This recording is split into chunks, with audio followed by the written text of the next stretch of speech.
The green bungalow sat at the woodsy edge of a dead-end street, 2 blocks from a Lowe's and a few strides from a hiking trail. Standing in the driveway, Quinn could hear birds and traffic in equal measure. "It's Miss," she said haughtily. He caught the faintest trace of an accent. The boy hadn't mentioned it. She'd probably staggered through Ellis Island with the huddled masses. "He didn't come last week either," she said. "These boys don't stick to things." "I can't help that," Quinn said, suddenly wary. He'd been led to expect a pink-cheeked charmer. The house resembled a witch's hovel, with its dreary flower beds and sharply pitched dormers and shingles the color of thatch. "They're supposed to be teaching these boys about obedience. Prepared and kind and obedient. Kind and obedient and—" She rapped herself lightly on the forehead. "Clean," Quinn offered. The boy was gone. Clean gone. But Quinn couldn't bring himself to say it. "Clean and reverent," the woman said. "That's what they promise. They pledge. I thought this one was the real McCoy." Another weak echo of accent. Something brushy in the consonants.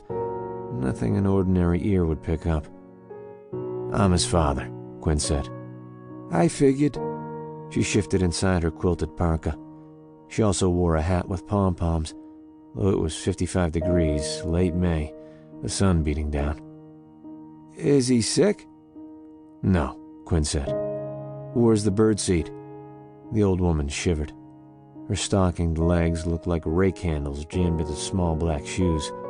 "Out back in the shed," she said. "Next to the door, unless the boy moved it.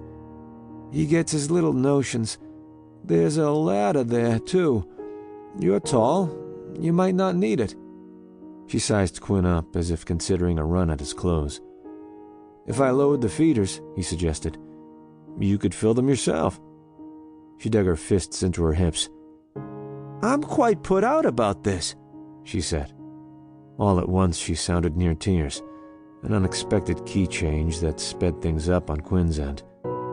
"Let me get to it," he said. "I'll be inside." She aimed a knuckly finger toward her door. "I can supervise just as well through the window." She spoke with a zeal at odds with her physical frailty, and Quinn doubted for the first time Belle's word that Ona Vitkus was 104 years old. Since the boy's death, Belle's view of reality had gone somewhat gluey. Quinn was awed by her grief, cowed by its power to alter her. He wanted to save her, but had no talent for anything more interpersonally complicated than to obey commands as a form of atonement, which was how he'd wound up here, under orders from his twice ex-wife to complete their son's good deed. The shed had peeling double doors that opened easily. The hinges looked recently oiled. Inside, he found a stepladder with a broken rung. The place reeked of animal. Not dog or cat, something grainier. Mice, maybe. Or skinny, balding, fanged rats. Garden implements, seized with rust, hung in a diagonal line on the far wall, points and prongs and blades facing out. He considered the ways the boy could have been hurt on this weekly mission of mercy. Ambushed by falling timber, gnawed by vermin. Troop 23's version of bait and switch. But the boy had not been hurt. He had been, in his words, inspired. Quinn found the birdseed in a plastic bucket that he recognized. It had once held the 5 gallons of joint compound with which he'd repaired the walls of Belle's garage before their final parting, before she returned his rehearsal space to a repository for paint thinner and plant poisons and spare tires. Inside the bucket, Quinn found a king-size scoop, shiny and cherry red, jolly as a prop in a Christmas play. On a nearby shelf, he spotted 9 more scoops, identical. The boy was a hoarder. He kept things that could not be explained.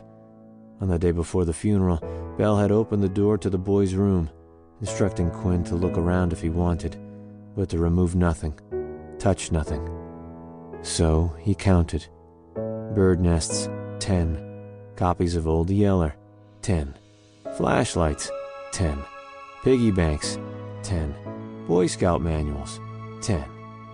He had popsicle sticks, acorns, miniature spools.